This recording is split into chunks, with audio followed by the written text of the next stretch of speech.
Good morning everybody. તો stock levels શું હતું કે ભાઈ આપણે કેટલો સ્ટોક્સ રાખવાનો જેથી ઓવર ઇન્વેસ્ટમેન્ટ ઇન સ્ટોક ના થાય કે અંડર ઇન્વેસ્ટમેન્ટ ઇન સ્ટોક ના થાય. Clear? So we have studied the various stock levels and they are maximum stock level, minimum stock level, reorder level and danger level. तो मैं તમને કીધું હતું કે I will give you the explanation of danger level in question number 26.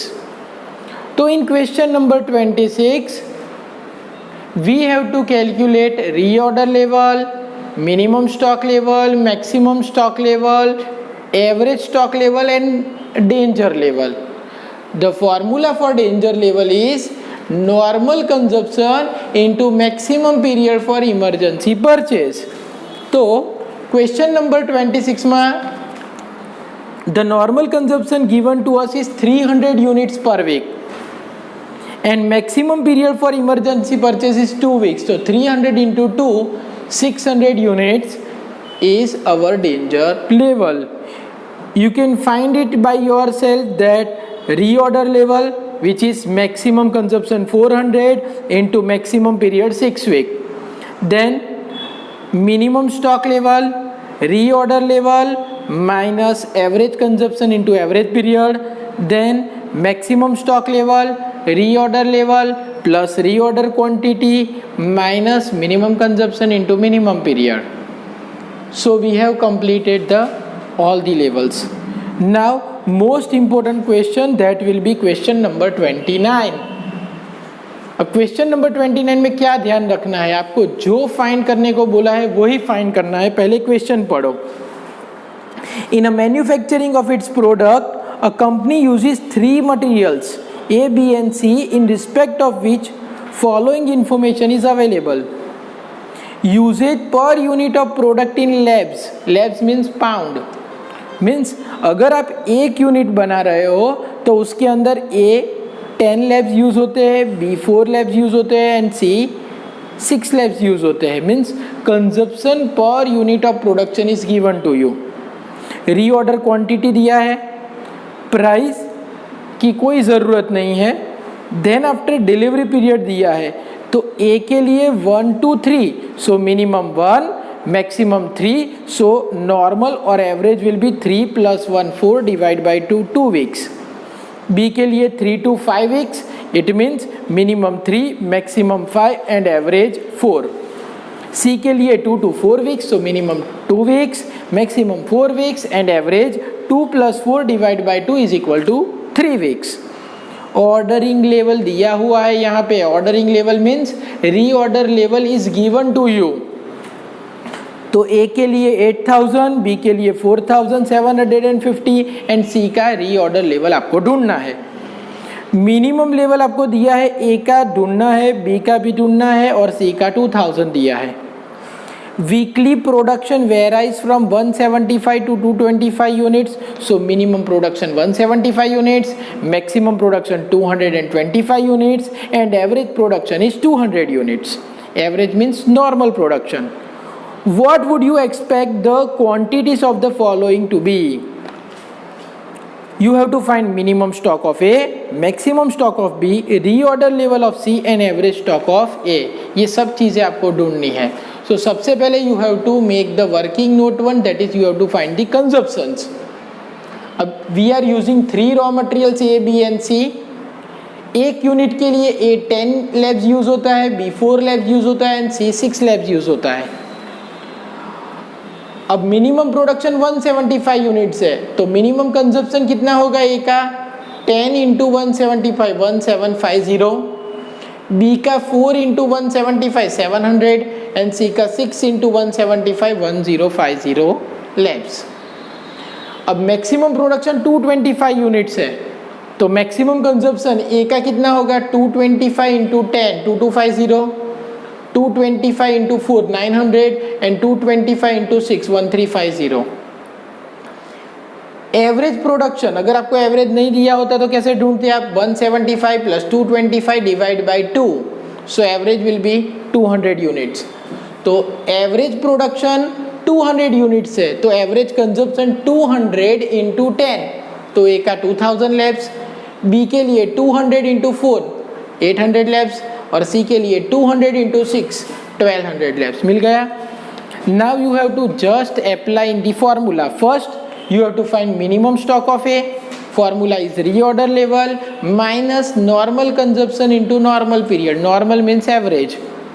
चलो A का reorder level आपको दिया हुआ है 8000 माइनस नॉर्मल कंजप्शन कितना था 2000 यूनिट इंटू नॉर्मल पीरियड कितना था 2, तो 2000 इंटू 2 4000 लैब्स, तो 8000 माइनस 4000 4000 लैब्स मिल गया।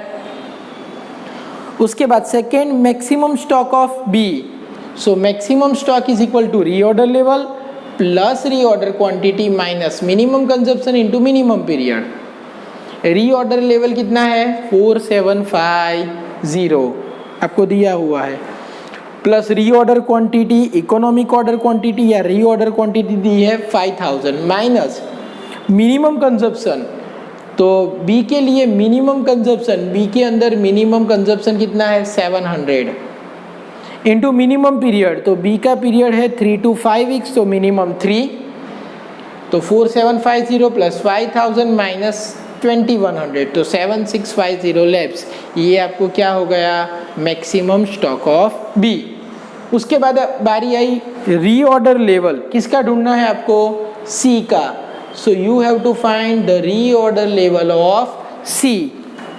तो रीऑर्डर लेवल अगर आप सी का ढूंढ रहे हो तो उसके लिए फॉर्मूला है maximum consumption into maximum period, तो सी में मैक्सिमम कंजप्शन है 1350 एंड मैक्सिमम पीरियड सी का दिया हुआ है आपको 2 to 4 वीक मीन्स 4 वीक्स, तो 5400 लैब्स आपको क्या मिल गया रीऑर्डर लेवल। उसके बाद आपको ढूंढना है एवरेज स्टॉक लेवल, किसका ए का, तो एवरेज स्टॉक लेवल में क्या है formula minimum level plus maximum level divide by 2। ए का मिनिमम लेवल तो है हमारे पास, कितना है 4000, ए का मैक्सिमम लेवल आपको ढूंढना पड़ेगा, डिवाइड बाय 2 करोगे तो आपको आंसर मिल जाएगा। तो पहले हमने मैक्सिमम लेवल ढूंढा ए का, reorder level plus reorder quantity minus minimum consumption into minimum period. Reorder level A का कितना है 8000 प्लस रीऑर्डर क्वांटिटी देखो ए के अंदर कितनी थी, reorder quantity 10000 minus minimum consumption, A का minimum consumption 1750 and minimum period, तो डिलीवरी पीरियड है 1 to 3 weeks, so minimum period is 1, तो 1750 इंटू 1, तो 8000 plus 10000 18000 minus 1750, so answer is 16250 लैब्स। तो एवरेज स्टॉक लेवल के अंदर ये रख देंगे minimum stock level of A 4000, maximum stock level of A 16250 divide bye 2, तो एवरेज स्टॉक लेवल आपको कितना मिल गया 10125। तो यहाँ पे हमने क्या किया स्टॉक लेवल ढूंढने के बेसिक सम्स कंप्लीट कर दिए। तो ये हमारा प्रैक्टिकल पोर्शन में एक पार्ट कंप्लीट हुआ। अब थोड़ा थियरी पोर्शन देख लो। अब बात करते हैं always better control, that is ABC analysis. ABC analysis में क्या कहते हैं हम उसको, ऑलवेज बेटर कंट्रोल। कौन सी सिस्टम है ये, ऑलवेज बेटर कंट्रोल सिस्टम। अब ये सिस्टम क्या है वो पहले समझ लो। चलो, आपके घर पे पूजा है सत्यनारायण देव की, और उस पूजा के अंदर आप उसका प्रसाद बना रहे हो, और आपने किसी को ऑर्डर दिया है कि वो लेबर से आपको वो बना के देगा। इट मीन्स आप उसको मटेरियल दे दोगे, वो आपको वो चीज़ बना के देगा। तो आप उसको जो मटेरियल प्रोवाइड करोगे उसके अंदर के जो भी मटेरियल यूज़ होते हैं, for example sooji, ghee, milk, dry fruits, उसको हम 3 पार्ट में डिवाइड कर देंगे। अब आप मुझे बताइए सबसे महंगी चीज़ क्या होगी उसके अंदर, but obvious dry fruit. Dry fruit is the costliest thing. तो ड्राई फ्रूट कितना इस्तेमाल होगा, कम इस्तेमाल होगा। मगर ड्राई फ्रूट कम इस्तेमाल होगा मगर उसकी वैल्यू कितनी होगी, उसके अंदर ज़्यादा होगी, क्योंकि सबसे ज़्यादा खर्चा हम किस में करेंगे, ड्राई फ्रूट में। तो उसे आप ए कैटेगरी की आइटम में रख दोगे। तो उसका फीचर्स क्या है, हाई इन वैल्यू, महंगा है, बट लो इन कंजप्शन, आप उसका यूज़ कम करोगे, तो उसको आप ए कैटेगरी की चीज़ में रखते हो, ड्राई फ्रूट को। अब बी कैटेगरी की बात करते हैं। बी कैटेगरी में क्या आएगा, घी आएगा, मिल्क आएगा, जिसकी वैल्यू क्या होगी, हम महंगी भी नहीं कह सकते ड्राई फ्रूट जितनी, या फिर सोजी जितनी सस्ती भी नहीं कह सकते, वो एवरेज वैल्यू है, मीडियम वैल्यू है। मीडियम मीन्स मॉडरेट, तो उसकी खासियत क्या है, मॉडरेट इन वैल्यू, और कंजप्शन भी कितना होगा, मीडियम होगा। जितना ड्राई फ्रूट यूज़ होगा उतना घी हम यूज़ नहीं करेंगे, और जितना सोजी यूज़ करेंगे उतना भी घी यूज़ नहीं करेंगे। तो उसकी कंजप्शन भी मीडियम है, उसकी वैल्यू भी मीडियम है, उसे आप क्या कहोगे, बी कैटेगरी ऑफ आइटम्स। और तीसरा क्या आया, it is C category items, जिसकी खासियत क्या है, low in value and high in consumption. चलो आप प्रसाद में कितना सोजी डालोगे, बहुत सारा, क्योंकि ज़्यादातर क्वांटिटी किसकी होगी प्रसाद के अंदर, सोजी की ही होगी, तो हाई इन कंजप्शन। मगर सोजी की कॉस्ट कितनी होगी, बहुत कम, as compare to dry fruit and घी, बराबर। सोजी की कॉस्ट बहुत कम होगी, तो उसको आप सी कैटेगरी की आइटम में डाल दोगे। मीन्स आपने क्या किया, कोई भी चीज़ आप प्रोड्यूस करते हो तो उसके अंदर जो भी मटेरियल इस्तेमाल होता है उसको 3 भाग में डिवाइड कर दिया। ए कैटेगरी आइटम जो कम इस्तेमाल होगी मगर उसमें खर्चा ज़्यादा होगा, बी कैटेगरी आइटम जो एवरेज इस्तेमाल होगी और खर्चा भी एवरेज कराएगी, और सी कैटेगरी आइटम जो बहुत सारी यूज़ होगी मगर उसके अंदर खर्चा कैसा होगा, बहुत थोड़ा।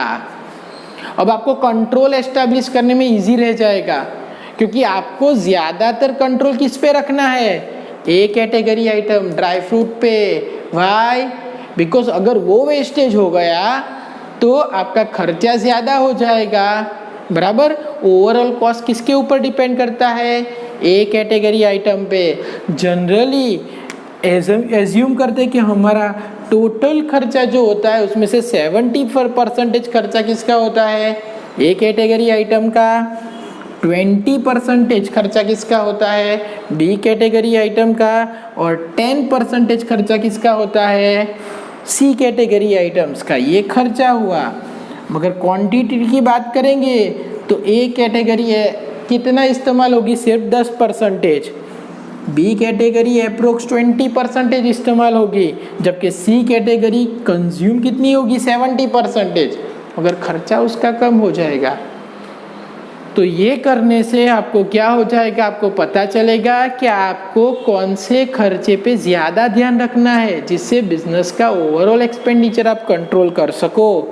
तो इसे आप क्या कहते हैं, ABC analysis, always better control method, बराबर। ये मेथड क्यों है, to control the cost, because we are studying the cost accounting and the 2 main object of cost accounting is first to ascertain the cost, second to control the cost. आपको cost decide करनी है और उसके बाद उसको control करना है, हमें खर्चा कम होना चाहिए।